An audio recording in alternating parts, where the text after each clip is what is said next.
Welcome back. ભાવનગરમાં બહુમાળી ભવનની હાલત અત્યંત જર્જરિત બની ગઈ છે। 1986માં બનેલું આ ભવન છેલ્લા 4 દાયકામાં અનેક વખત ગાબડા પડવાના બનાવોમાં સાક્ષી રહ્યું છે।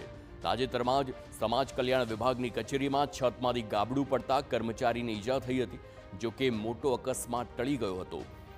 રોજે રોજ 100થી વધુ અરજદારો આવતા હોવાથી કર્મચારીઓ સતત ભયના માહોલમાં કામ કરવા મજબૂર છે।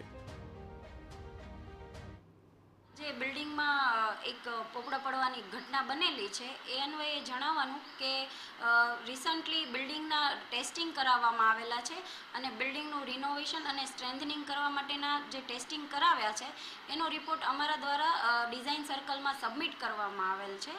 એ ડિઝાઇન સર્કલમાં સબમિટ કર્યા બાદ ત્યાંથી જે અભિપ્રાય આવશે એ મુજબ બિલ્ડિંગ માટે રિસ્ટોરેશન અને રિનોવેશનની કામગીરીનો જે અભિપ્રાય આવશે એ મુજબની આગળની કાર્યવાહી કરવામાં આવશે અમારા દ્વારા।